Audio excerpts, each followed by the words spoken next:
on Primal. Primal. All right. Happy Friday. Cheers. Little exotic drink for you freaks. Us Irish, we call this a half and half. Either get a lager or a pilsner on the bottom, then a Guinness on top. I've got a Warsteiner pilsner, a little German pils on the bottom there. There we go. Guinness on top. Not an easy pour, but a good taste.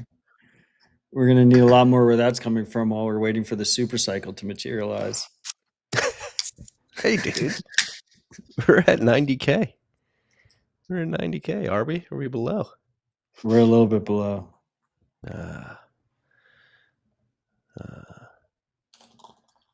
All right, I'm gonna clickbait X. Is quantum going to kill Bitcoin? Wow, I did a non-clickbait title though. The printer is coming. That's like the bank runs continue. I could probably do that title every week if I wanted to. The printer is coming. Is the printer here? 40 billion a month? Is that what I heard? I don't know. It's intentionally confusing. It is. We're late. Friday afternoon. Rider dies. If you're on the East Coast, it's the Christmas season. It's 3:50 on a Friday. If you're at your desk, if you're forced to be chained at your desk, number one, I'm sorry. Number two, hopefully we can increase the enjoyment you get in the last couple hours of your work week here. If you're on the West Coast, a little midday rip. If you're in Europe, staying in on a Friday night, thank you for You're joining asleep. us. If you're in Europe, I guess you're not asleep. If you have children, you might be asleep. No, not yet. Almost there. Depends where in Europe. Europe's decently large. How we doing? How was your week? Did you see the news that Trump is trying to get Austria-Hungary back together to leave the EU together? Yeah, that would be sick. We need to break up the EU. Let's bring it back. Bring back the Holy Roman Empire structure of that part of the world. Bunch of little nations. That was a crazy headline. I didn't expect it. I mean, Poland's been fucking crushing. He wants to get like Poland, Hungary, Austria, I think Italy. He's trying to get Italy to break away too. Yeah, it's basically the Austria-Hungary Empire. Hungarian Empire. Yeah. I mean, I've recorded with Susan Kokinda earlier this week. That episode was released. I also recorded with Tom Luongo earlier this week. That'll come out tomorrow. For anybody interested in that sort of intercabal squabble thesis where old Europe, particularly the city of London, the Brits are coming. The Brits and that old money cabal really does not want the U.S. to have sovereignty. Jumping into that thesis, and I mean, it is an interesting framework and thesis from which to view the world right now. It does seem like Europe is not happy with the moves we're making over here.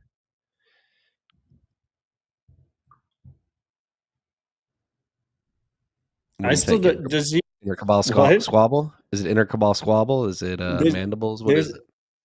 It's mandibles than Bitcoin standard, but there's many intercabal squabbles for a while. I think I own intercabalsquabble.com.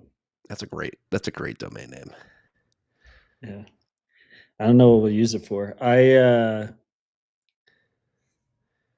mean, he doesn't like physically mean people in London, right? We've talked about this in the past. If you go watch the Susan Kokinda episode, like they don't live in London anymore, right?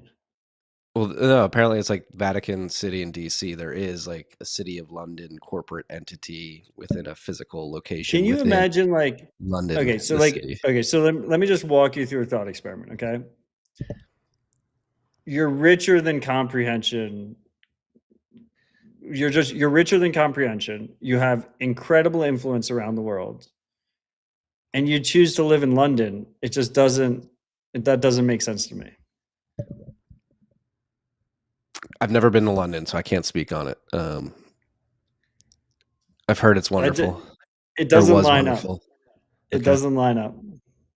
But I could see if they're like it's more of a philosophical city of London. Like it's in their hearts. The city of London is in their hearts, but Yeah. they don't live there. That's pretty Their convincing. grandfathers live there. Well, I mean, the city of London theory, it goes back like hundreds and hundreds of years. I So know. That's what I'm saying. yeah. But like just imagine you have untold influence, untold riches, and you can pick a pin anywhere on the map. Anywhere on the map you could live. It's just shout out to all our British freaks, but I just would not choose London. We've got some British freaks in the or I don't know if they're British, they could be Scottish or Irish or Welsh. UK still awake, kids in bed. Great timing. I also see in the YouTube chat London is sick like a Euro Boston, which is funny because my lady and I call Boston trash London. I also, if you have unfathomable wealth, like I wouldn't choose Boston as my home base either. But Yet a lot of people do. A lot of people do. A lot of wealth in Massachusetts and Boston. Guess. Shout out our Boston freaks. Love you guys. Shout out to the Boston freak. Shout out to McCoy for the 21,012 Zap, Palindrome Zap, Freedom Money. That's right, baby. Freedom Money straight from McCoy. Represent. Recap account. All right, let's jump into the dashboard. We alluded to the price being under 90K. Let me pull it up. We're at $90,300, bumped over, bullish. The markets like us talking about the city of London. Everybody's smash buying as they understand. Intercabal squabble is only going to heat up from here, and you need to get access to freedom money. One cuck buck's going to get you 1,107 sats. We're at a $1.8 trillion market cap. We are at block height 927,621, which means we had a difficulty adjustment between last week's episodes and this week's episode. It was a negative 0.7% downwards adjustment. Blocks came in at 10 minutes and 1 second on average during that epoch. We're currently 1,755 blocks away from the next target difficulty adjustment. Estimated to be on Christmas Eve 2025, looking like an upwards adjustment of 6.4%. Blocks been coming in at 9 minutes and 25 seconds on average since the last adjustment. And if you remember, it was looking like a steeper downward difficulty adjustment last week when we looked at it, and it wasn't as bad as was expected. The price went up a little bit over the week, and it did warm up in parts of the country. So maybe it's a combination of economics becoming better for miners, so they decided to turn back on, and demand response not being as demanded as the temperature increased. There are currently 1,042 transactions in Clark's mempool. We go over if we go over to mempool.space, we will see that they have 44,274 transactions in their mempool. And hey, mempools are hot right now. 1 sat per V, but we'll get you into the next block. Wow, hot is super expensive. Maybe we need to reverse jinx this. Like, will mempools ever be full again? Mempools are full right now. They're just. Will they ever be? Will there ever be a cost to getting a transaction in? My call was way too early. Being early is just as what is it? It's the same as being wrong, or whatever That's the saying. The saying is.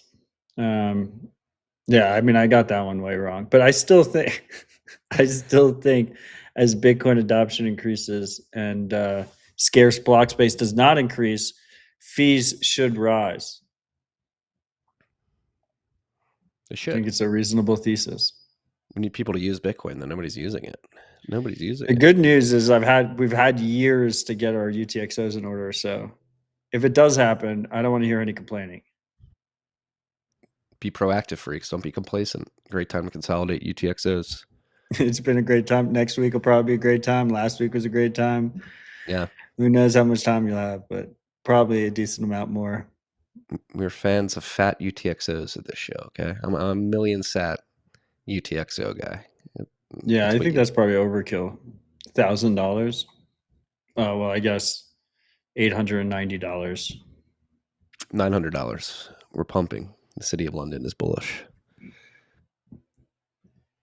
You just hopped off Citadel Dispatch with our good friend and colleague John Arnold. Any thoughts on that episode? I love that dude. What a good dude. He's a great dude. Um, well, it's an honor and a privilege to work alongside him, and it was a good dispatch. Check it out after Rabbit Hole Recap. Search Citadel Dispatch in your favorite podcast app. And on that note, I don't have it on the list,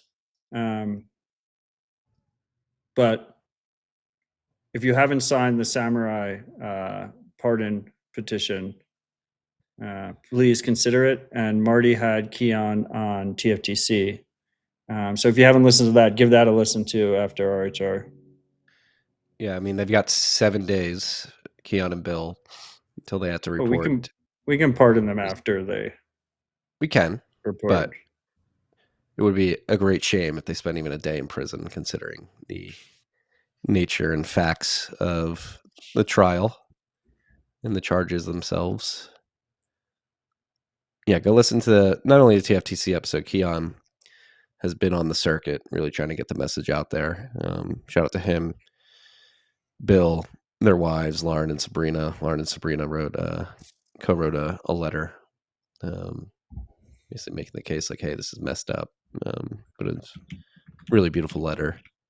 Logan, if you can find that link to it in the show notes, and yeah, keep making noise. The change.org petition across 5,000 signatures yesterday, which is great to see. I think last week when we brought up the petition, I think it had like 3,200, so more than doubled, or excuse me, grew by more than 50% week on week. I think they need to get to 100,000 before it officially gets presented to the Is there an government. official number? I think there's something like this change.org petition, so they get 100,000 signatures, they get flagged to people in I DC. think you just need the right person. I think it's more of an art than a science. Grease the right wheels, get the right person. But if you are that person and you're listening right now, consider going to billandkeon.org to learn more. But All right. this is America. We shouldn't have open source developers being thrown in jail for self-custody software, period. Yeah. Never technically a money transmitter. The Southern District of New York prosecutors went to, or no, it was the FBI, I guess, went to FinCEN before they raided Keon and Bill's homes and dragged them out and arrested them. They asked FinCEN, like, "Hey, we want to get these guys for money laundering. Are they a money transmitter in your eyes?" FinCEN said no. They don't take custody of funds, which is a prerequisite for being an official money transmitter. And they decided to raid their homes and charge them with conspiracy to money laundering without a money transmitter license. Anyway, completely insane. And I knew this at the time, but I was reminded during my conversation with Keon earlier this week that the judges got switched midway, and the defense basically put up some motions to hear some certain arguments, and the judge that replaced the original judge basically dismissed all the motions and said, "No, you can't argue any of these things in court and trial by jury. If you can't argue very sensible things, it's going to be hard to convince them," which is what led them to take the plea deal. Very corrupt. Southern District of Insane. New York, running lawless down there. On to the list. I just want to just real quick. I smiled during that. That was because of a live chat comment, not because of the topic that Marty was talking about. And the live chat comment was, if RHR was the All In podcast, would you say Marty is our Jason Calacanis? What the fuck? No, please. I'm Marty Bent. Okay. Should we just I am end Marty the Bent. I'm show? my own man. Jason Calacanis wishes he could be the Marty Bent of the All In podcast. Yeah. Do I whine? Am I antagonistic? Am I intentionally obtuse? It's hard to be more offensive than that one. Who said this? Where was this? This is This is on YouTube chat. YouTube? This was French Hodl. Yeah. French Hodl. I know. I already had enough reasons not to like the French. You just added another one. Okay. I'm kidding. I have respect for some French people out there. I won't broad brush the Wow. French.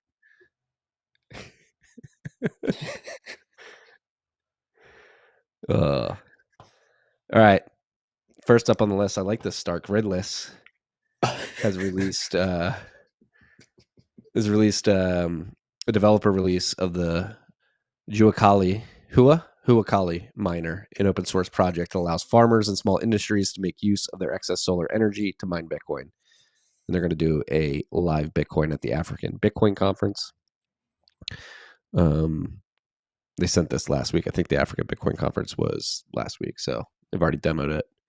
This is cool to see. I mean, Gridless, we've talked about many times over the last few years. For those who are unaware, it is a Bitcoin mining company helping to bootstrap energy infrastructure in rural villages throughout Africa. They essentially go in, I think, predominantly use hydroelectric and solar to do this. The problem that exists in these remote villages is they don't have a lot of electricity infrastructure, and there's never really been a good economic case for it because you can build a 5 megawatt, 10 megawatt substation, produce the electricity, but there's not enough buyers on the other side of that. And so Gridless can come in, use mining infrastructure to be a buyer of that energy, of that excess capacity, bring down prices for residential consumers, and allow the utility to invest in the expansion of that electricity grid. Why are you laughing? You're Chamath. The Smack King. There are some What do good you laugh? French. There's some good French people. Will you I pull it know. together there? I'm talking about a very serious project that's helping bootstrap energy infrastructure in remote villages in Africa, and you're just laughing at me. This is terrible. I just shouldn't read the live chat. I used to have to yell at you for reading the live chat. I stopped, and maybe I have to get back to it.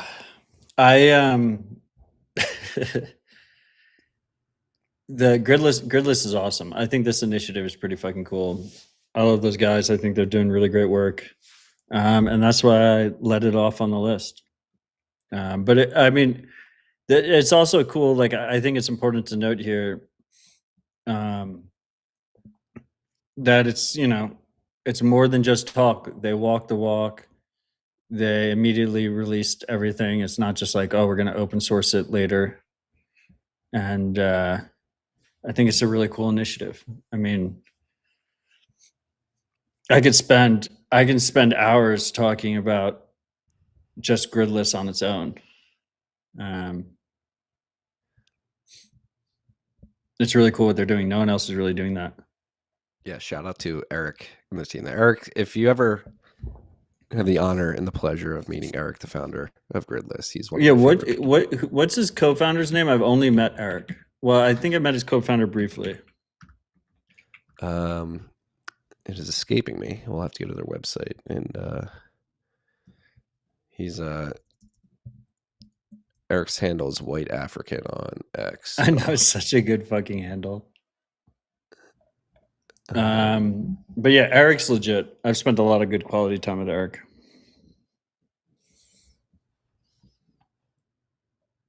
Yeah, I can't. I don't know. I'm sorry. I shouldn't have put you on the spot. You put me on the spot now. You know me. Once you send me down a rabbit hole, I have to go figure it out. Philip Walton. There we go. I think I met Philip once, but I spent a lot of good quality time with Eric. Anyway, really cool project. And again, it stop reading the chat. It highlights the. No, I'm just laughing at myself previously reading the chat. Sorry. It highlights the breadth and the aperture in which Bitcoin mining can solve problems. Obviously, here in the United States, ERCOT, TVA, other grid systems, you have these massive facilities going up to take care of an overabundance of electricity. In Gridless, you sort of have the other side of the equation. How do you bootstrap energy systems? And that's what they're doing. Moving down the list, Bitcoin after hours. There's a new ETF launching, as if we didn't have enough. Eric Balkunas made everybody aware a few days ago that Bitcoin after dark. This is fucking hilarious. It's not a new section of HBO programming after 10 p.m. It is an ETF, a new filing for an ETF that will only hold Bitcoin at night, buying it when the U.S. market closes, and selling it when it opens. In another timeline, Bitcoin After Dark is actually a series by Guy Swan where he reads you old Playboy magazines.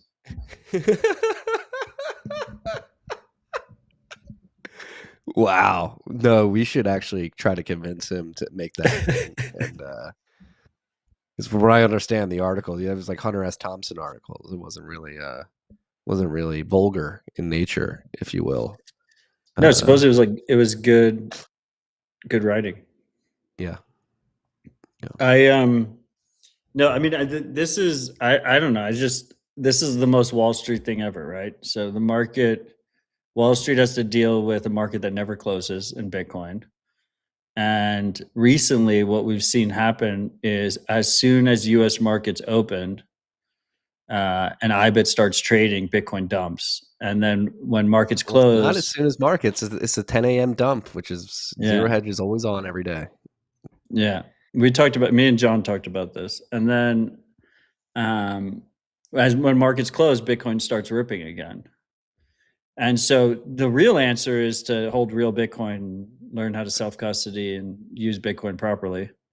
But the Wall Street answer is to release an ETF that only is exposed to Bitcoin during the hours that U.S. markets are closed. Yeah. Are they trying to bring back like the Asian pump? I miss the days of the Asian hours pump. It would hit like 6 p.m. or 8 p.m. on the East Coast. Asia would wake up and the price would just start pumping. We have a joke. We have a joke in my family. Pump. Oh, Hong Kong's awake. Logan, pull up this week. I mean, it does dump, and it's always at 10 a.m. You can go check the charts. Either pumps or dumps. Yesterday it pumped. Today it dumped. Well, I mean, and Zero Hedge has been following these Jane Street 10 a.m. market slams for years, and it's not only in Bitcoin, and I don't know if you can exactly prove. I think it's an assumption that it's Jane Street and others like it, like Citadel. It's probably Jane and others, yeah. Yeah, but here's the theory. Jane Street puts Bitcoin on sale nearly every day, and then it buys calls after they beat up the price. Jane Street is one of the biggest market makers and high-frequency trading firms in the world. Jane Street holds $2.5 billion worth of IBIT, their fifth largest position. They own shares directly, and they are the second larger owner of IBIT calls, options to buy more IBIT. How does this all work? They dump Bitcoin at the open, push the price into liquidation zones, re-enter lower, repeat daily. They've accumulated billions in Bitcoin this way. Free Bitcoin, in effect. Don't listen to people saying it's not possible to manipulate Bitcoin price. Of course, that's exactly what is going on. I mean, this is not manipulation, but it's just besides using that, size. He's probably directionally correct. Free market. Everything's manipulation. Everything's manipulation. In a free market, this is fair. This is what free markets are. Don't hate the player, hate the game.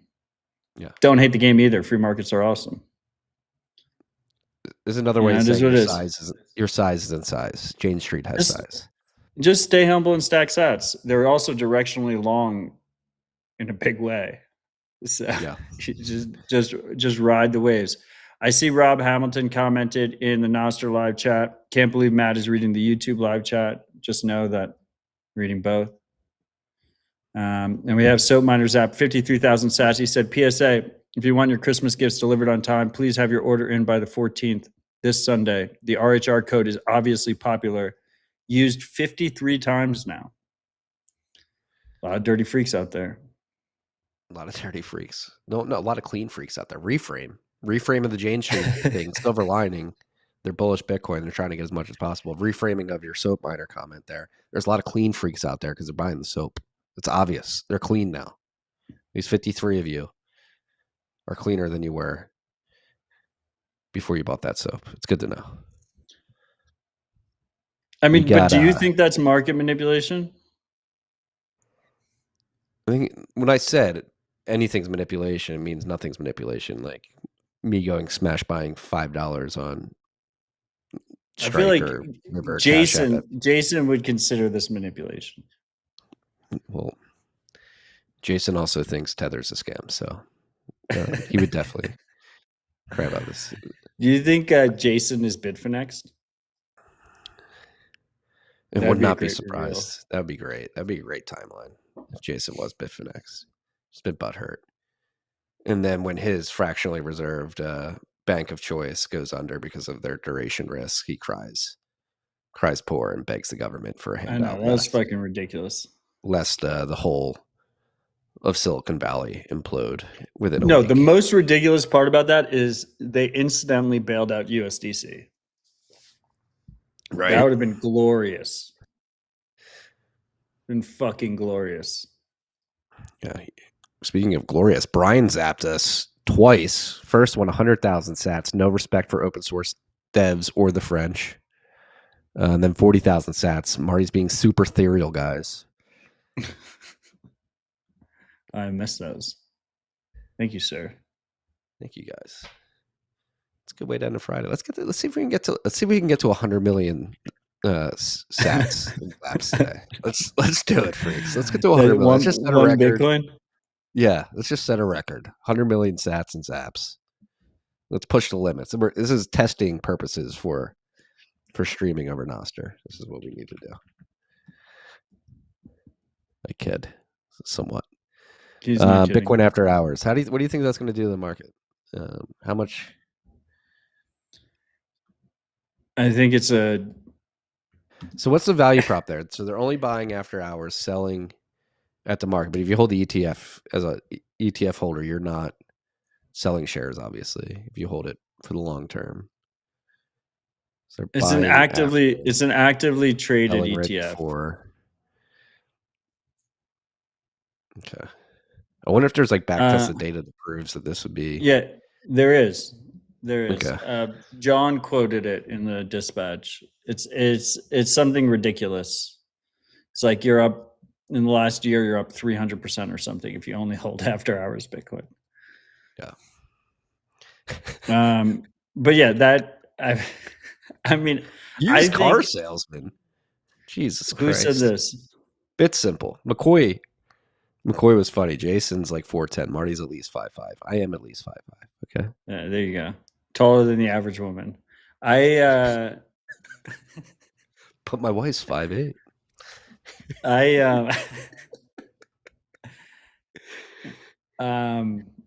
Look, I mean, this is a bullshit way for them to collect fees, right? Like, don't buy this ETF.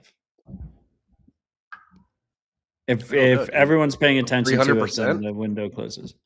The real answer to this, I could have made 300%. I mean, the real answer to this is the best way to own Bitcoin is owning real Bitcoin. Like, you should own real Bitcoin. You shouldn't. If you actually think you're sophisticated and you're an allocator and you're holding IBIT, it's like you're holding Bitcoin with training wheels. It's like learn how to ride a fucking bike. No. And it's like if you're a believer in manipulation, which we're not, all's fair in love and markets. If you believe in paper Bitcoin, is suppressing the price of Bitcoin. You should make sure you live by your words and take your Bitcoin off exchange, self-custody, to ensure that your Bitcoin's not being rehypothecated. Did you see that Sailor went to JP to save the bear market? I saw the picture. He's been all over the place. Abu Dhabi, straight to Manhattan. Straight, yeah. He took. Do you think he took a helicopter straight to the? Do they have a? They must have a top floor helicopter pad, No, so you he's got don't that have to like go the pleb He's got that entrance. spaceship. He hopped in the spaceship with the spear in front of it. I think.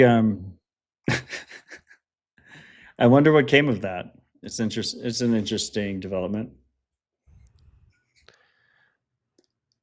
What do you think? You think Jamie was in the room, or was it? Literally 2 weeks ago, the Bitcoin Twitter was all on JP Morgan wants to kill MicroStrategy, and then he's just posting a picture from their Central Park View office. And what was the caption? Guess the bank. Well, maybe it's just like, hey, Jamie. It's like in old Austria-Hungary times when the kings used to get together and make peace. Let's make a treaty. Make some more sensible margin requirements for people holding my stock. And, I won't call you Jeffrey Epstein's banker anymore. Not that he's ever done that, but did BitSimple did BitSimple send 100K sats that I don't see? I think he's saying he sent it during your Citadel dispatch trip, and you disrespected him by not reading it, which is I'm sorry. BitSimple, I know you called me a used car salesman, but I will come to your defense here. This is I don't think that's true. This is indefensible. Where did you send it? I don't know. It was on your Citadel site. It was on your site. You have a BTC Pay server or something? Did you put a memo? Another good half and half, but it's really like a 1/3, 2/3 board. But was months ago. Okay, fair enough. Well, if you send me, my contact information is at odell.xyz. If you send me your message, I'll read it next dispatch. And I'll read it next RHR too. Make it up to you. You get 2 for the price of 1. Thank you for your support. I'm not coming to your defense anymore, BitSimple. That's a little pedantic. It was months ago. Get over it. Get over it, sir. September, the statute of limitations of being able to complain about that ended about a month ago. I think this was probably JP Morgan's fault. Yes. JP DDoSed Matt's BTC Pay server and hid the memo from us. All right, moving on straight to the Human Rights Foundation Financial Freedom Report story of the week coming out of India, where NPCI confirms that CBDC is live with spending controls. The National Payments Corporation of India confirmed that India's digital rupee CBDC is live with partner banks and is being used by the state for subsidy payments. At India Blockchain Week, great conference. In NPCI, it's so funny. NPCI, it's like the NPCs, the consultant shared that the digital rupee can be restricted for specific purposes, approved merchants in particular locations.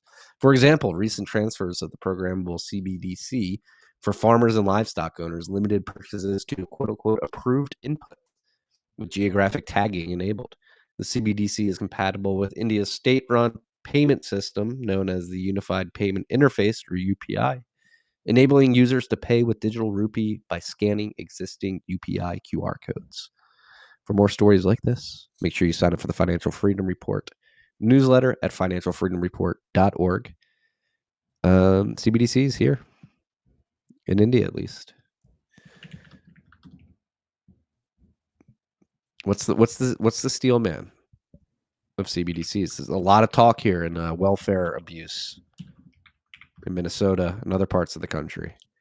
What if welfare? What if we have a CBDC for welfare where it's like, hey, you can't buy luxury real estate or vehicles with this. You must spend it on glasses. So is that a positive? Is that you consider that a positive? I said let's steel man it. Let's steel man it. Like, hey, first of all, grift the welfare system.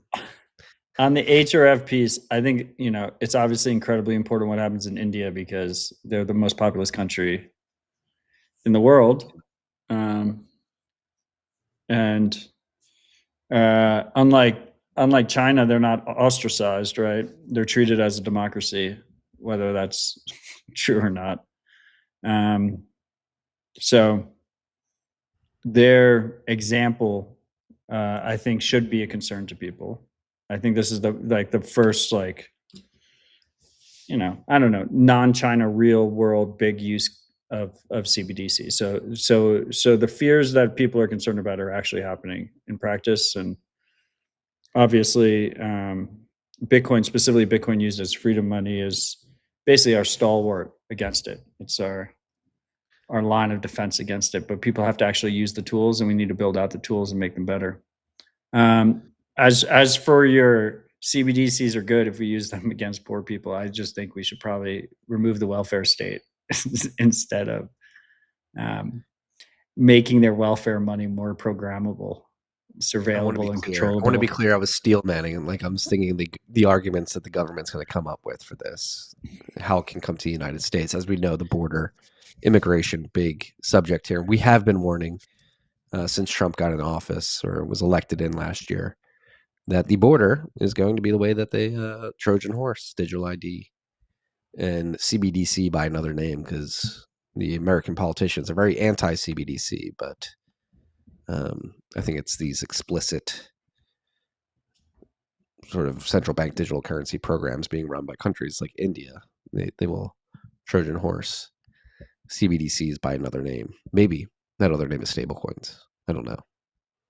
So I was trying to steel man it. This is how the government's going to say, oh, hey, Americans, you tired of immigrants draining the welfare system? Well, guess what? We need trackable CBDCs, or stablecoins, to make sure that they can only spend on certain things.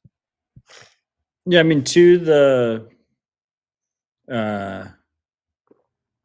I think that's a horrible idea. But I just, to our conversation last week, I do kind of like, if we are going to continue the welfare state, I do like the idea of CBDCs. You cut out everything else. You cut out everything else, and you give 1 million sats to each poor child, and you time lock it. Those are the new freedom accounts. Hey, yeah. Anchor Watch, Rob, mini script, time locks. Let's think about it. What's some government application that we can give them? And I see you're in the live chat. Kind of like that idea. But once again, I think we should probably just gut the whole thing. Just get rid of all welfare stuff. I think I'm not ready to make a completely coherent argument for how it benefits everyone, but I think it would probably benefit everybody. Agree. I mean, go read your Thomas Sowell on the welfare state and how it's actually counterproductive to the goals it's trying to achieve. It's an enslavement mechanism. There's no such thing as a free lunch, free welfare. And there's just so much corruption mixed into it now at this point. That's why, if you're going to have it, just keep it simple. All the different, aspects of it and loopholes and everything is where you see corruption leak in and fraud leak in. Yeah. Well, I'm happy to report that Rob Hamilton is standing up as a proud American citizen. He's offering his services to time lock. I mean, you say this, but he hasn't zapped anything. I don't even know if he knows. I think he's pure on-chain time lock Bitcoin. Is it on-chain only? Yeah. I see Hawaii Satoshi zapped 21,212 sats, all in Freedom Zap. Love it. Thank you for your support, sir. You got to say it, Palindrome Zap. Come on, Palindrome Zap. The occupied kingdom of Hawaii.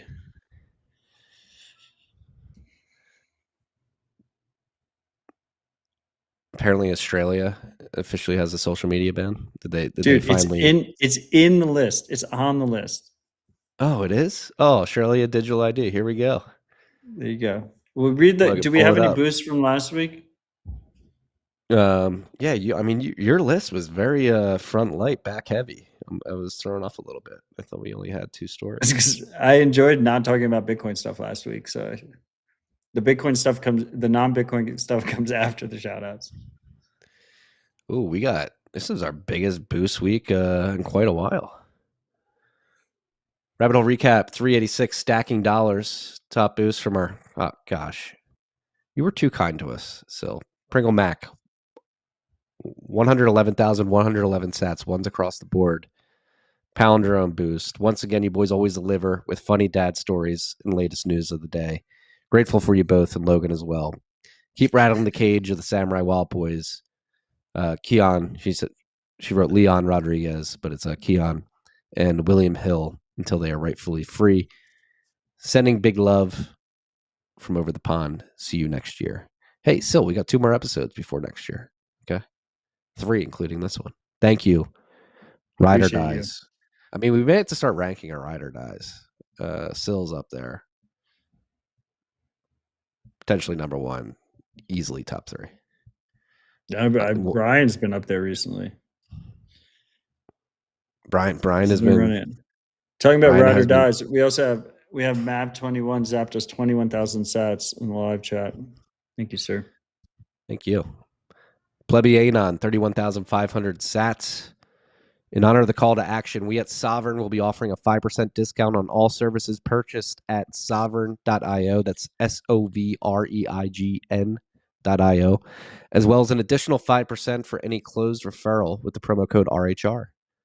Great. We have no box for a promo code, so you will have to handwrite it in your contact inquiry or referral entry. You should also handwrite in promo code RHR on all emails you send going forward.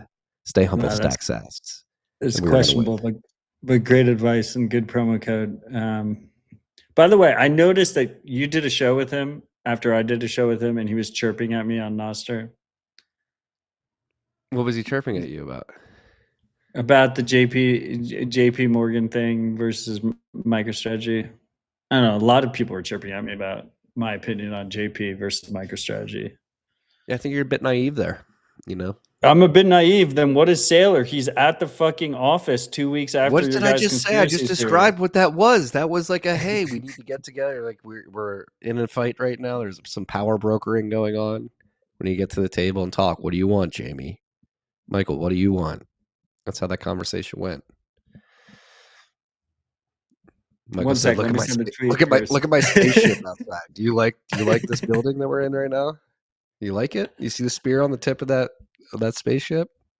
Be a great shame if I'm not going to make a joke like that. Considering the nature of buildings and aircraft in New York City. Marks, 31,111 sats. Keep writing open source code. Anyone can do it. # free samurai. It's true. Keep writing. It was cool to see Keon was, I forget what show it was on. Might have been BTC Sessions. Yesterday or the day before. Basically building on the Ashigori or Ashigaru. Ashigaru, yeah. Ashigaru.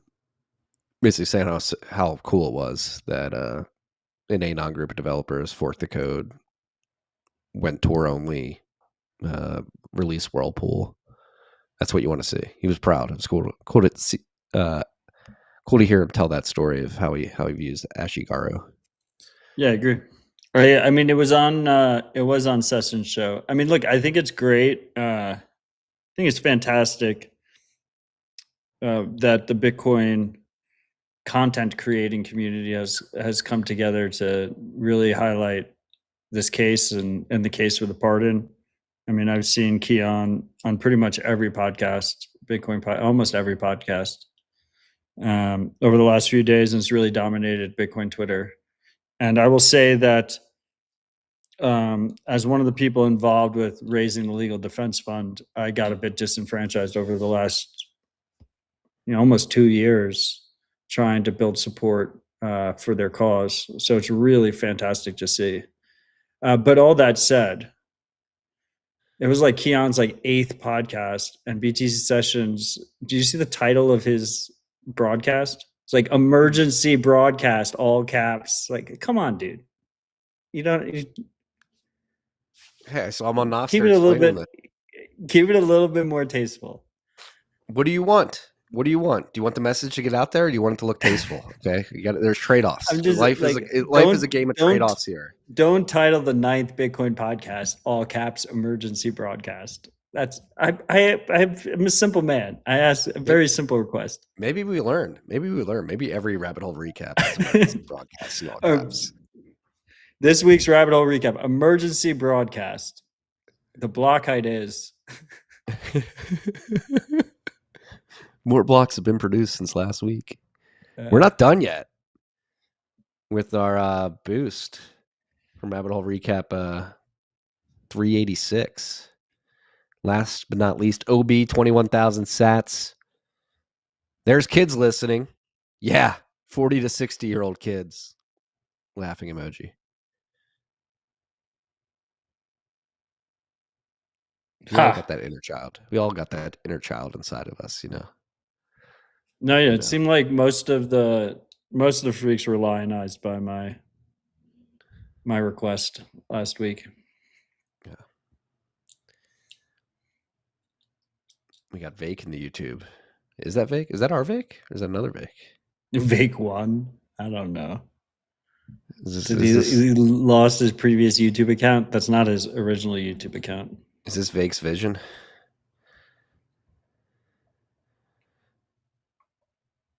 It all turns into a clickbait pleb slop on a long enough timeline. Okay. Doesn't have to. It doesn't have to be that way. That's why we need to make change you. Be the change you want to see in the world. Is Primal gonna have a pleb slop thumbnail title algo? I don't know. I mean, I think if you have algo choice, you don't end up in that situation because no one would actually choose that. Similarly, like I don't think if Nostr's successful, I think it'll be very hard for anyone to try and implement an advertising model on it, period. Because people will just use the app that doesn't do that. Like why would you actively choose the one that is intentionally surveilling you and serving you garbage ads all the time? Don't read them out loud, but I just want to note, like do you see Rob's slight at us? Rob Hamilton's slight at us? Which chat? Just never forget. In the Nostr chat. It's a slight. We're not going to read it out loud here. Oh gosh, yeah, it's disgusting. But it does make me question his support in the past. Wow. Hopefully it's a troll. Oh my gosh. Brian, are you Satoshi Nakamoto? 500,000 sats. I humbly submit myself for the top 3 ride or die. All right, you're in. You're in. You're in. You don't know that? We're not that expensive. Thank you for your support, sir. Why aren't those aren't? I have to submit a bug report. Those aren't showing up for me. They lag sometimes. I bet it comes up for you in about a minute. I feel like Million. Like get zapped 500,000 sats. Like my whole fucking screen should flash. Let alone. I'm telling you, that's what we need. That's what we need. Like the I don't know what streaming thing it is, but like when somebody sends over a certain threshold, like we just have the robot read the thing and we respond to it.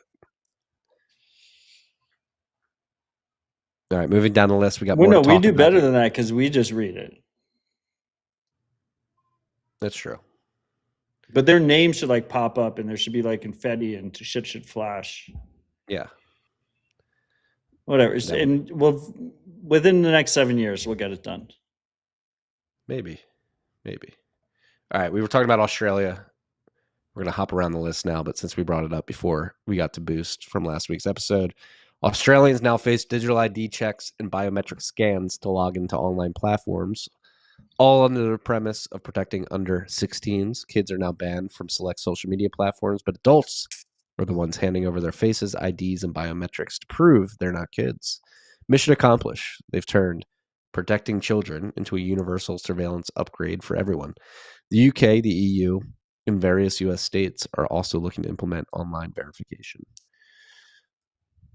So Discord, GitHub, Google Classroom, Lego Play, Messenger, Pinterest, Roblox.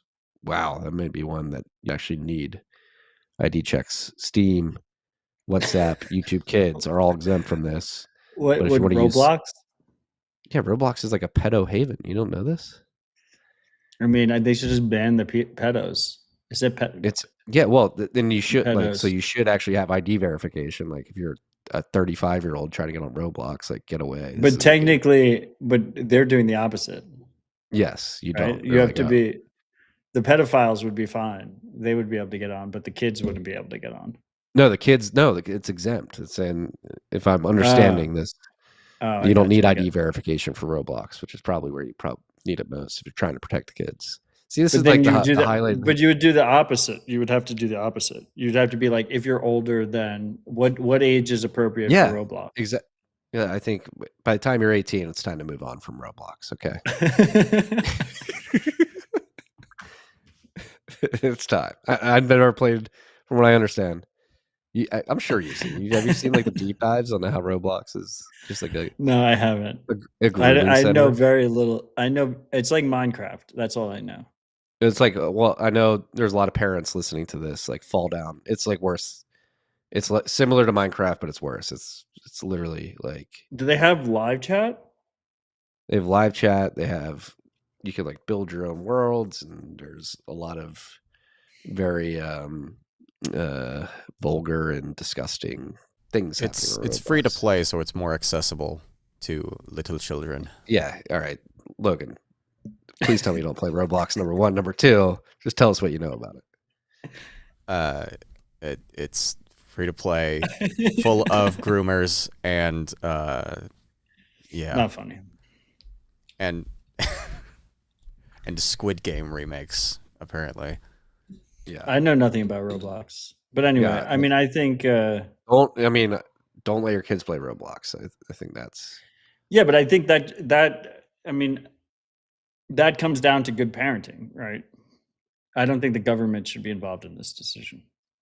agreed. Well, and the government isn't in Australia. They're saying, "Hey, I mean, go I for it." don't think But children it's like should be on X. why I bring it up is like it's like a highlight. Like they don't actually care about protecting children because if you did, like Roblox would be like, okay, we need to make sure there's not too many 35-year-old Children only. idiots on here. Yeah, I mean, no, also to be clear here, like Roblox, the company could have, I don't even, children don't have IDs most of the time, but they could have children only safe spaces or something as a private company if they want to. I think parents should be involved in this decision and government should not be. yeah. I hope. I mean, And if you sorry, really I'm want sorry. to protect the children, if you really want to quote unquote protect the children, like you should be giving tools to parents so that they can better parent, rather than KYC everybody with the excuse being for the children. Yes. I'm sorry to do this to you, but you had to fall down the Roblox rabbit hole because it is a dark one. And to your point about the founders of Roblox, once you get to that point of the rabbit hole, it's like, holy shit, this is Are they from London? they might be. They might be. Or they might be getting money from the city of London. We don't know. But back to the original point, Australia. I mean, we've been talking about this for a couple of years. This has been choreographed. They've been trying to do this in the aftermath of COVID, particularly the vaccine rollout. Australia was particularly Orwellian with their rollouts, their restrictions, and all of that. And They built like ghettos. Yeah, they built camps. They literally sent Yeah. people to like medical camps. They did not like that. Individuals on social media were speaking out against the encroachment on civil liberties and began choreographing, hey, we need to protect the children, so we're going to need to throw out IDs, ID verifications on all these platforms. But in reality, the reason these verifications exist is to quell speech and to stomp out wrong things. It's not to protect the children. No.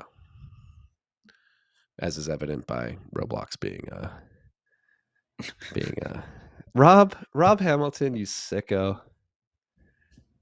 Took the worst screenshot he possibly could find of me. But cheers to you too, Rob. I'll even zap you for it. Don't zap them for it. I zapped them. Actually, my NWC on desktop is messed up. Some of my zaps aren't going through. I got to fix that. All right, next up, Rawbit. This is pretty cool. Visualization for Bitcoin transactions. Just an interactive tool to build and understand Bitcoin transactions visually.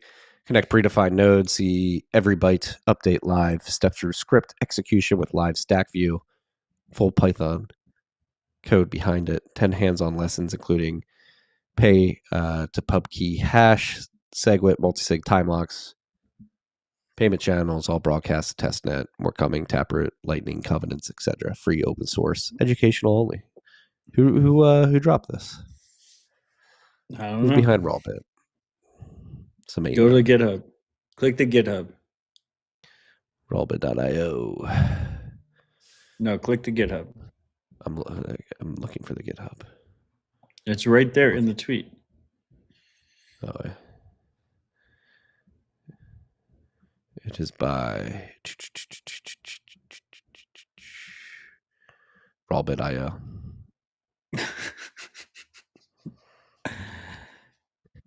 Well, I mean, that's cool. It is cool. Go check it out. Yeah, there's no external contributors. Yeah, I don't know who's behind this. I just thought it was cool. Another major Zeus release, Zeus version 0.12.0 beta 1 is now available for testing. Features Nostr Wallet Connect, circular rebalance tool, embedded LND, which is a battery saver detection warning, whiff sweep, swaps, scan addresses and invoices, show your Lightning service provider and swap purchases. Bless you. Almost came out, thank you. The cool thing about this is Marty said he was having issues with his NWC wallet, but now he can use Zeus. So perfect timing. It was perfect. That was almost, I'm lucky I jumped out of the way there. That was another snotty mint moment. Oh no. Oh no. I mean, you pronounced snotty bent to everybody as you did it. So yeah. Shout out to Zeus. Shout out to Evan and the team. Continuing to build one of the best mobile wallets in the space. Next up, we got hash-based signature schemes for Bitcoin. This is, I think, the biggest, it's not even a development, but this was the most interesting thing out of Bitcoin this week. So Jonas Nick and Mikhail Kudanov from Blockstream Research basically wrote a paper.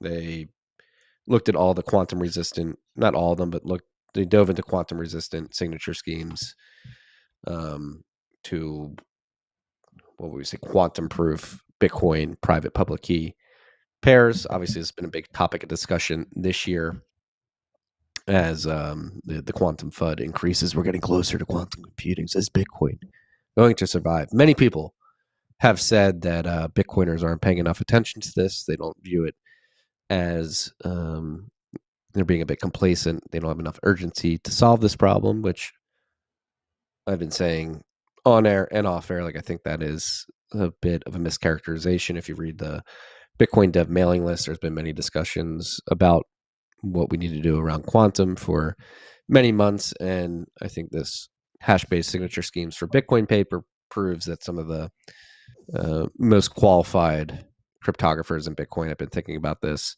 as well. Long story short, you can go read the paper. It's going to sound like, and it's probably going to be way over most people's head because it was over my head. Long story short, when we go to a quantum resistant address structure, there's trade-offs, right? And I think that's been a big part of the discussion this year is how do we manage those trade-offs? Because there's a lot of quantum resistant libraries. They will work, but they take a ton of data. And so when you're switching to particular quantum resistant cryptographic signature schemes and you do that on Bitcoin, like it could take a while for IBD, block propagation, transaction propagation. So we're sort of in this position where we need to find a quantum resistant address structure that will use the least amount of data or make it the least data intensive as possible. And that's what Jonas, Nick, and Mikhail focused on in this paper. And it seems like they're pretty optimistic that we can find a nice trade-off balance there. Yeah, I mean, I'm, by the way, RBF zapped 21,012 sats, palindrome zap boost. There we go. Bless you, Marty. Thank God it was not a snot rocket to the camera. I'm a little conflicted on this one because I think there's a lot of hype in the quantum space. I mean, disclosure, neither of us are cryptography experts.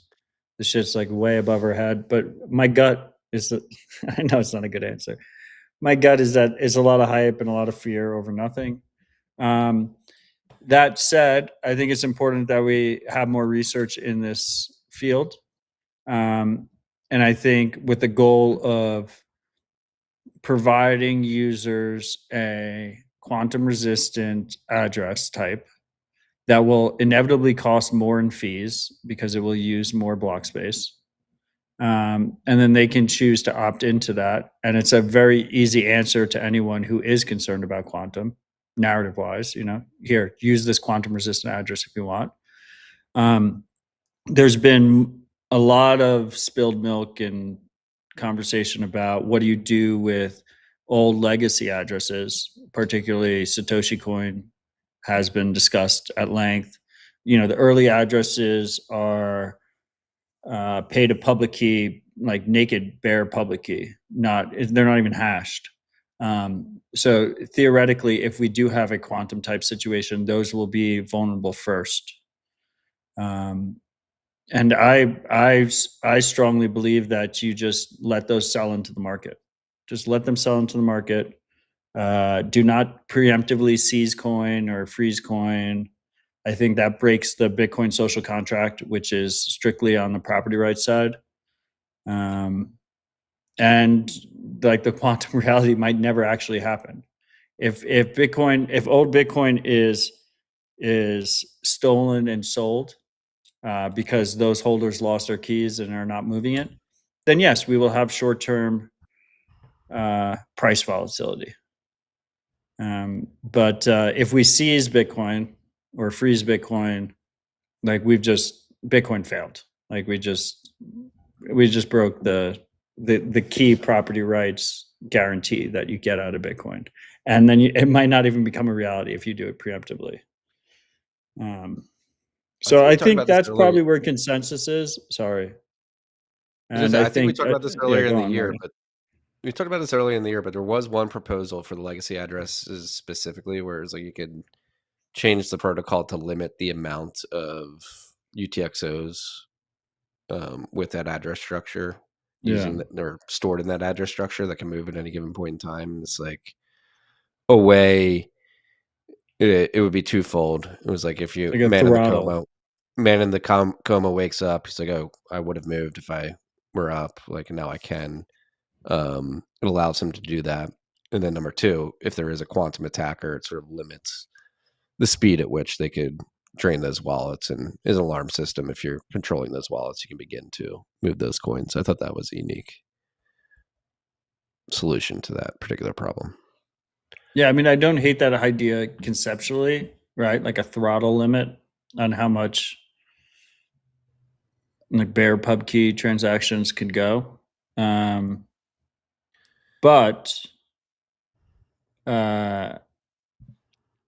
and people can argue with me semantics wise, like I think that effectively results in a hard fork type scenario or a chain split type scenario. At least at the time that someone tries to break the throttle, it would result in a chain split.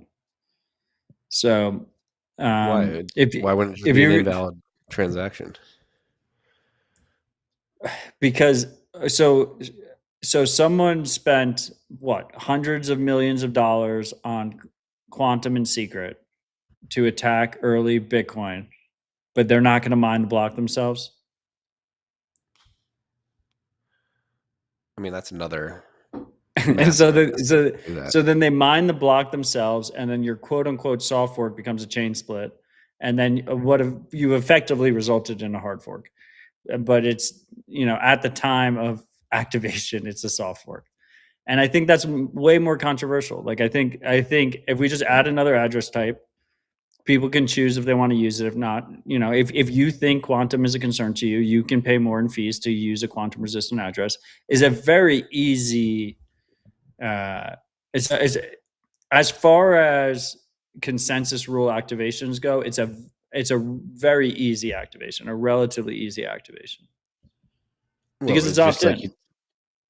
Yes, but what would you? Because like Beck 32 has what, like 16 versions? Would it just become like another version 3 of Beck 30 or 4 or 5, whatever? I think we're on 0, 1, 2. I think. Yeah, it would just become another address type.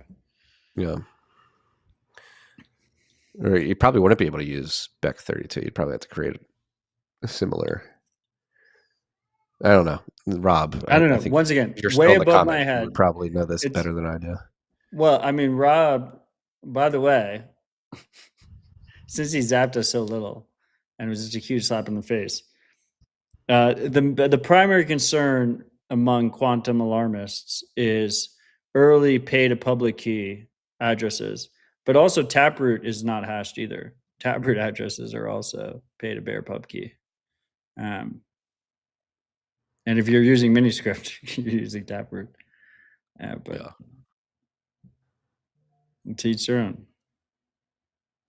Yeah, native SegWit is quantum safe. Cortex is saying. That's what I'm saying. Look, Maybe you can do them. I'm torn on it, right? Because like I understand people being concerned about it. I will say it's a field dominated by hype. To those that are newer here, before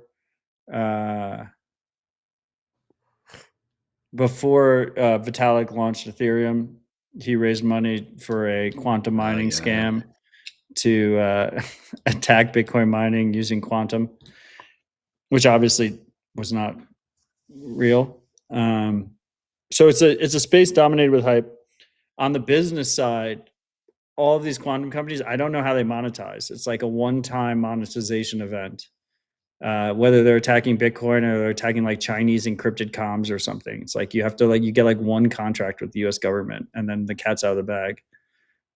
So I don't understand how they monetize it. So that's all scammy bullshit. And they live and die off of the PR cycles. But all that said,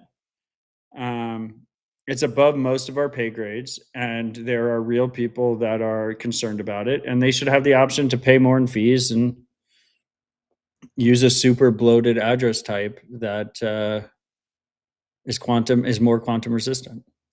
Well, right? That's what if you read the research paper, Jonas and Mikkel believe that there's an address type, quantum resistant address type that would take like 3 to 4 kilobytes per VByte, I think, which relatively small. Wow. Okay, so Rob's really angry at me, by the way. Now he still hasn't zapped, but apparently they use pay to witness script hash. You don't need Taproot for Miniscript, so they're using SegWit. They're not using They're not using Taproot for Anchorwatch. Sounds like it. TIL, didn't mean to fudge you. Now he's telling me that all of Nostr is based off of bare public keys. The real treasure trove is QC to attack. Yeah, what's going to happen is governments are going to secretly spend billions of dollars to research quantum, and then they're going to ruin their edge by accidentally posting for my Nostr account. They're going to start posting porn from my account. That's the quantum alarm bell right there. If porn ever comes from my Nostr account, it's it's here. Yeah, that's bullshit. That was Marty who sent it. But to all the Bitcoiners out there that are against Nostr, like it's the quantum alarm bell. There you go. Reframe the narrative. Yeah. No, I agree with you. I think it's FUD.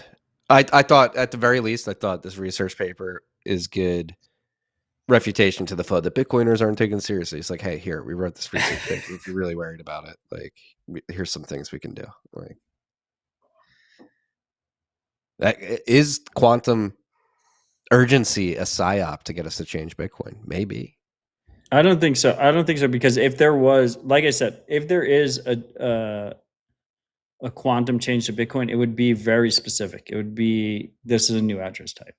That's it. Yeah.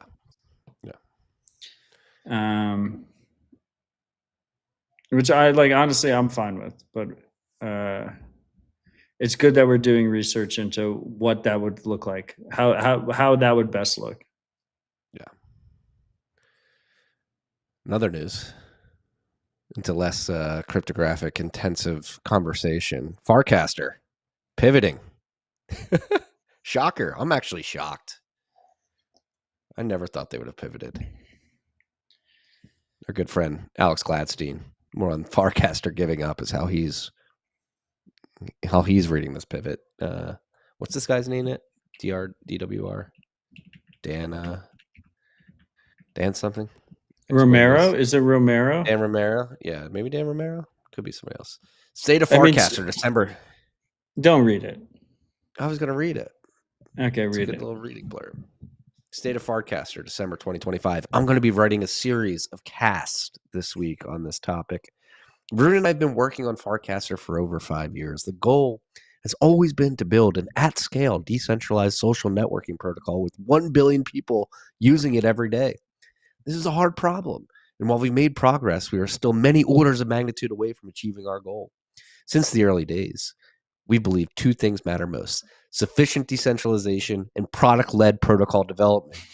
Links to both blog posts below. That's led us to make pragmatic, not dogmatic, decisions about the low-level protocol and make a lot of iterative changes with our own app. We were never going to make decentralization maximalists happy. We spent the first 4.5 years with social first strategy. We shipped a working version of the protocol that was sufficiently decentralized and allowed multiple independent teams to permissionlessly build on and integrate it.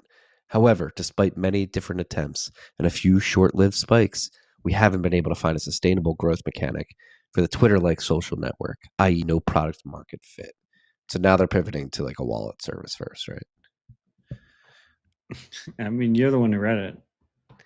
I mean, they didn't talk about the wallet in it, but that's essentially what their pivot is they're going to be like wallet first and then try to Trojan horse social media in slowly over time. Yeah, I mean, look, so to those people that aren't aware, Farcaster is like the shitcoin version of Nostr, and it had a lot of hype. Last year, they raised $150 million at a $1 billion valuation. Paradigm was involved. A16Z was involved. It was a who's who of tech bros, shitcoin tech bros. 1 billion? They got a $1 billion valuation? They got a $1 billion valuation. Oh. And by the way, this is for the company that runs it's like classic shitcoin stuff, right? Like there's no Nostr company that could even raise money in the first place. But it's just another example of shitcoinery being a scam. Now, they had a lot of hype, a lot more hype than Nostr, partially because of their backers. And yeah, they're like in, I don't know. They don't know what they're doing over there, but yeah, they want to focus on being a wallet is their goal, which is clearly not, what the investors expected. I will say that on the Nostr side, I think there's a lot of crisis of faith that is similar. And if Nostr is successful, it will be because of the long grind of open source contributors that push it forward. Fighting network effects is not an easy battle. I'm telling you now, what we're doing now might be the killer app for Nostr. What? Shitting on Rob?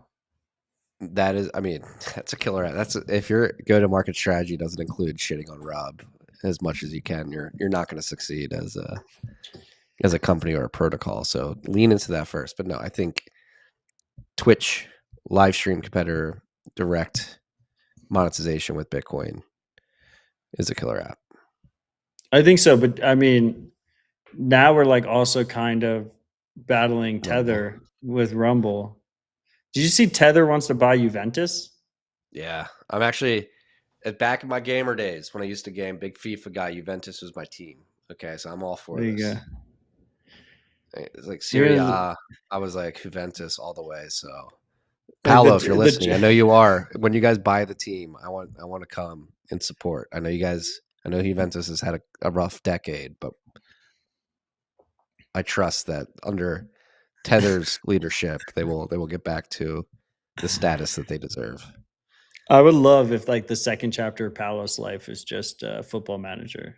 He's just in his suit on the pitch. Sweatsuit on the sidelines and standing like this the whole time. I wonder what Peter McCormick thinks about it. It's a little bit of a step up above Bedford. But anyway, it looks like they're gonna. If you want to know what fuck you money looks like, it's spending $1 billion plus on a football club you like just because you can. But anyway, I mean, with Rumble, they're kind of doing that with Rumble.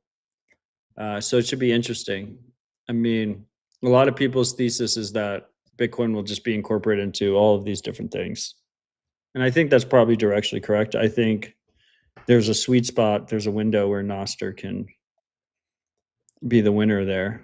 And it would be better for everyone because it's at its core an open protocol. I just want to apologize to Rob as his largest investor, not knowing that they don't use Taproot addresses. I feel like I brought shame to my family in that regard. Yeah, that is a bit disappointing. I'm not going to lie. I mean, you didn't know either. Yes, I did. I corrected you immediately. Did you? Yeah. Oh God! Now you got me falling down a Juventus rabbit hole. Del Piero, Pavel Nedved. Nedved was my guy back in like FIFA 09. Juventus, Nedved just running up the middle.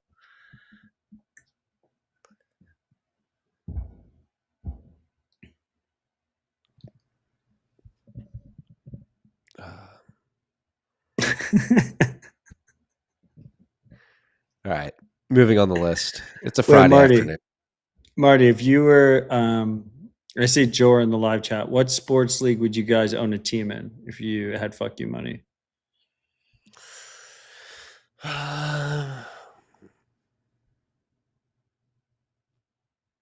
If I had fuck you, I mean, I would love to own a lacrosse league team. Unfortunately, lacrosse leagues stink.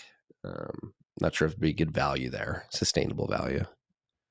NFL I don't think they're not buying Juventus for value. Actually, everybody in Philly's focused on the Eagles. I would buy a chunk of the Phillies. I love baseball. I love watching. Interesting. Baseball. Yeah, I think it's a great game. And as you can see here, I hold the Phillies 2008 World Series near and dear to my heart. They won. The parade was on. I know exactly where I was when Satoshi dropped the white paper. I was running through Broad Street for the Phillies World Series parade. I'd probably buy the Phillies. A stake in the Phillies. I probably wouldn't be able to afford the whole team. But you heard it here first. He'd be the influencer. He'd own like less than 1%. Yeah. Soccer team would be cool. F1 would be cool. Being able to F1 would be great. Being able to go to paddocks in like Monaco. Like yeah, I mean, if money was really just be able to travel. If money really wasn't a question, I'd probably do F1. Yeah. I think basketball would be interesting too. Just because like courtside's a vibe. Yeah, it's a place to be seen. Yeah. Courtside. Yeah. What basketball team would you buy? I don't know. Oh, that's a hard question. When hyper-Bitcoinization I know what F1 team I'm gonna buy the Phillies just so I can I'm like direct competitor with Steve Cohen, who owns the Mets now. And it's like the Bitcoin guy versus the Citadel guy. I like that. I like that. That's a good idea. I like the idea of buying the Nuggets and rebranding them to Sats. Oh, well, it wouldn't be Sats, right? Because Nuggets are like a slang term for why not? Pieces of yeah. So are Sats. Sats are pieces of Bitcoin. Sats are equivalent to grams, though, right? Like they're not the. Denver so what's gram. a Bitcoin? What's a Bitcoin nugget? UTX or a fat UTXO, the fat the, UTXOs. the Denver UTXO, the Denver fat UTXOs. No, I think I'd do Sats. The Denver fatties. Just call them fatties. All right, we're I'll rebranding. honestly, fat UTXOs as fatties. I don't have that much love for the city. It's like a nice, it's a nice vibe, I guess. But I like alliteration, so I would move them from Denver to Seattle, and they would be the Seattle Sats. I like this I one. think that's what I would do if it was an NBA team. Seattle the DigiNugs. That just sounds like a shitcoin. All right, we got to get through this list. My wife's got a party she's going to tonight. I got the boys. Okay, fair enough. New U.S. border rules. Again, talking about Trojan horse and draconian measures in the United States. This is a step in that direction. I believe these were sort of snuck into some guidelines that the Department of Homeland Security put out, but they include. So the Trump administration has proposed a sweeping change that would require all foreign tourists to disclose up to 5 years of their social media history before they can travel to the United States. The proposal outlined U.S. Customs and Border Protection notice also calls for disclosure of information about family members, including names, dates of birth, place of residence, among other personal data. The agency also plans to collect previously used telephone numbers from the past 5 years, email addresses from the last 10 years, IP addresses, and metadata from electronically submitted photos, according to the memo. Not great. No, and the memo also said DNA, I think. Biometric? Like actual DNA. Yeah. Like, what is that? Like a pinprick or something? Do they take a hair sample? I don't know. I mean, look, I think, well, first of all, technically this is not approved yet, but it probably will be approved because it's in line with Trump's executive order. I think it's I understand the argument. I saw some arguments on Nostr. By the way, freaks, if I was going to pick one team, though, it would definitely be an F1 team. It wouldn't be the Seattle Sats. But Marty's upset with me for pulling back, and I would buy Ferrari. I know they're not for sale, but I would have infinite money in this theoretical, so I would buy them.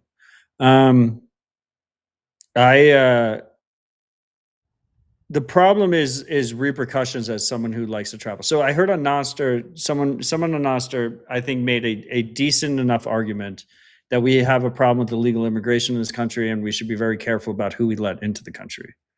And I think on the surface, that argument is actually quite solid. Because we definitely do. Like, that is definitely the reality we live under right now. The problem is this is actually policy. This would be policy for tier 1 partner countries or whatever, right? So the London elites that come visit America would be subject to providing everything Marty just explained. Multiple years of social media history, every email address, every phone number, IP addresses, DNA, like a shit ton of fucking stuff. And as Americans, when we travel there, that's what they're going to require of us. Like, I mean, otherwise it's hard to respect them if they don't respond in kind. And I like traveling internationally, and I do not want to give up this information. Like, this is a horrible slippery slope. To that point, I think I've been very consistent that it's going to be harder. Like, we lived in we had the privilege of living in the golden age of travel. For years. Yeah. Travel as much as you can. Get it in while you can. But like, I do not blame any of my global friends for not visiting us in America if this is what they have to do. I mean, and I would refuse to do it if I had to go into another country and do this. Well, tying this back to the Australia story, I'm really interested to see what the adoption rate, like how many people actually go through with the sort of ID to get access to these social media platforms. I know, probably not hopeful, but it would be interesting to see if there was some sort of civil disobedience of people just saying, no, I'm not doing this. And hopefully the social media companies will just openly report this. Like, since the digital ID law went into effect, X amount of activity has dropped from our platform in these region, in Australia specifically. Because that's the other thing too. Like if there is enough civil disobedience, again, I mean, like you said, this hasn't been implemented yet. It's a proposal, which is insane. But like, how big is the tourism economy in the United States? Like, if you foreigners are able to hold the ground and not succumb to giving out this information, and it hits the tourism section of the U.S. economy hard enough, maybe they back away from it. But yeah, I mean, I don't know how. Like, obviously, other countries are more reliant on tourism than we are, at least percentage-wise of GDP. I'm sure, like, it's still, like, in absolute terms, a staggering amount of money is generated off of tourism in America, just because it's such a desirable location, like a destination. But on the Bitcoin side, let's use the Bitcoin side, for example. It's like pretty hard to, with a straight face, have any kind of event or conference or whatever in America with this kind of policy in place. yeah, Like, all the people that I'd want to attend would not attend on principle. yeah, And those, in my mind, a lot of those people are some of the brightest minds in the world. Those are the types of people that we want to be, building businesses in Nashville, for instance. yeah. And that's, I mean, this goes back to what we were saying earlier about like digital ID as the Trojan horse, digital ID because of the border security. I mean, this is a step in that direction, essentially. It's like, well, instead of having to get a mouth swab and spend the hours collecting all this data and sending it to us each time you decide to come to the United States, we'll just download this app and upload it once, and we'll have that recorded forever. You can see that being the mechanism for it and laying the groundwork for it. Oh, 100%. Yeah. I mean, they're not even being that sly about it. Like, all this shit's just going to get uploaded to Palantir.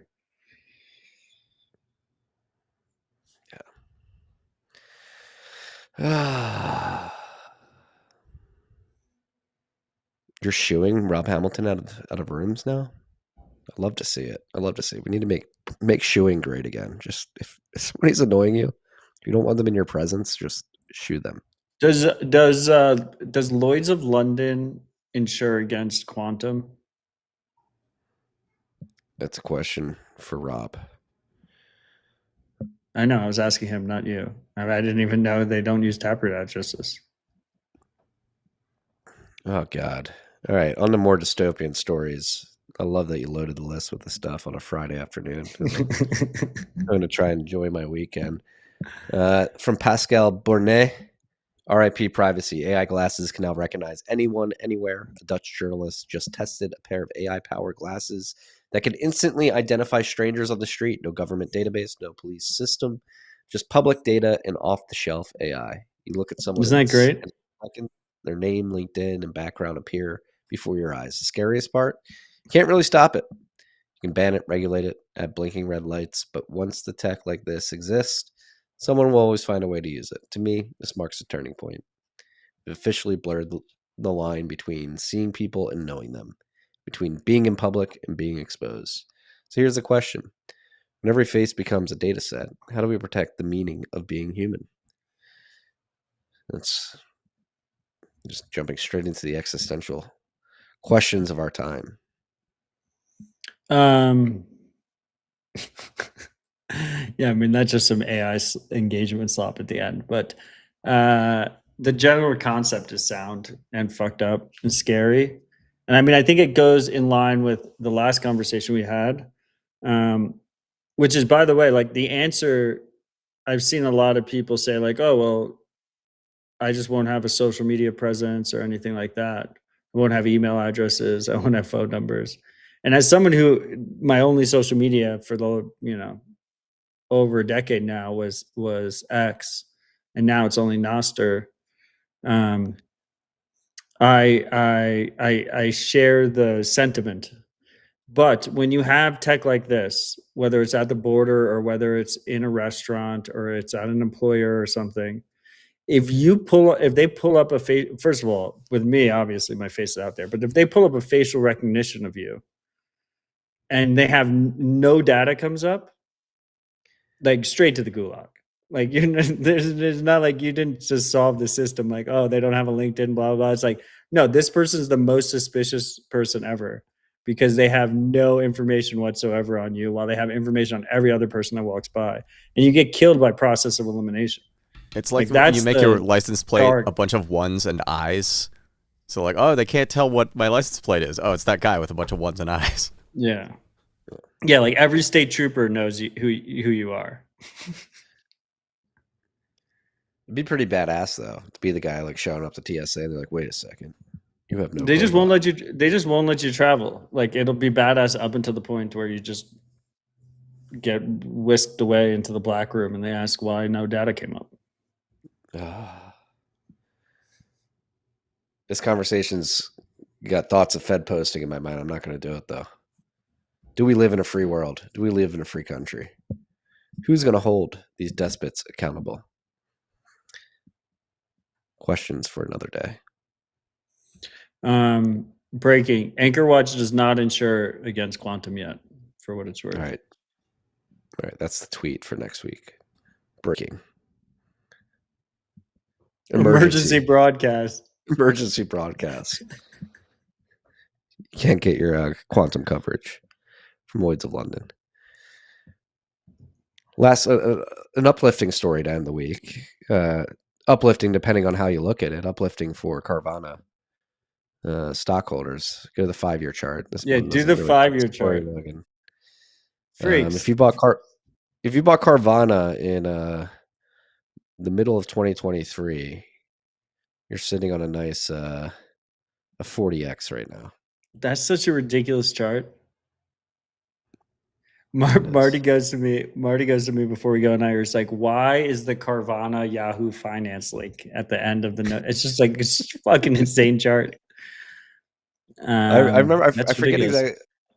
They had the CEO's there. I'm pretty sure he's still there. He was on a podcast. I think it was with Patrick O'Shaughnessy. What's that show called? Patrick O'Shaughnessy podcast. It's a really good one. If you want to get a perspective on Invest Like the Best. Is it the one with the safe deposit boxes in the background? I don't know if it's got safe deposit boxes in the background. It's called Invest Like the Best, but he had this guy on and they were hurting and he made some changes and now they're not hurting. They're thriving. I know people that have bought cars via Carvana too and had a really good experience. So it seems like but they shouldn't have bought a fucking car. They should have bought the stock. Yeah, it's true. That's a ridiculous. That's like, it's very rare you see a 5-year chart like that. Oh, what? How does BTC Pins know about that? I'll get you on there, but we're not supposed to be talking about that yet. Oh, I was wondering about that. I didn't know it was public yet. Who's leaking it? Who's leaking this? BTC Pins, keep your mouth shut. Yeah. I'm still working on it. It's been iterating on it. If you've been going to the site, you've seen that we're adding stuff. But I guess since BTC Pins just blew the pooch, we'll give a emergency update. Start a new website, bitcoinproducts.com. Go check it out. Trying to I guess you can pull it up, Logan. But we were trying to keep this under wraps until we actually finish it. Get it up. But I don't know, I vibe coded this. You removed his comment, but you're just okay, whatever, we're good. We'll get you up there for PTC Pins. Jesus Christ. Just try to keep it under wraps.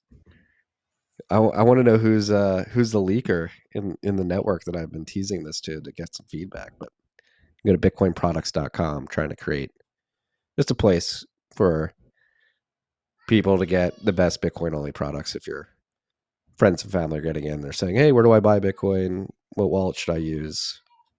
I vibe coded a site. So you can check it out.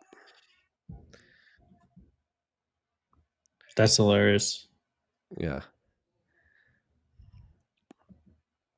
I was waiting until next week to release it as a Christmas gift for the world, but how the fuck did you find out about it? Christmas came early this year for BTC Pins. I'm gonna have to go deep into my network and figure out who leaked this information. I made it very explicit. I'm not trying to market it publicly yet. But well, why don't we just BTC pins? Like Marty's not going to add you to the website unless you. No. We don't advocate snitching either. Okay, this is something that you. It's just a little friendly gulag behavior. Yeah. I got leaks in the ship. You never like to see it. Leaks in the ship. There's people leaking the new website that I didn't want public yet, baby. What do you think of that? Don't talk. My wife just checked with me. She's got to go to voice recognition. Don't talk. Wait, before we wrap, Cactus Jack zapped 100,000 sats, 100K just because. Love you guys. Been listening for years. First time I've been able to listen live. Thank you, sir. Thank you for the zap. You know what? I don't mind BTC pins. We're going to get you on the site. You know what? Ship, iterate, get it out there. Bitcoinproducts.com. Go check it out. What are you going to even do? You're going to add another category that's just pins? Like, what category do you put them in? Accessories. If you go to accessories, we have an accessories category. Why is Coinkite in accessories? Are they in hardware wallets too? Yeah. Yeah, you go across categories. I'm doing it live. Okay, shall we wrap? Let's wrap. Stay on the stack sats. Peace and love, freaks.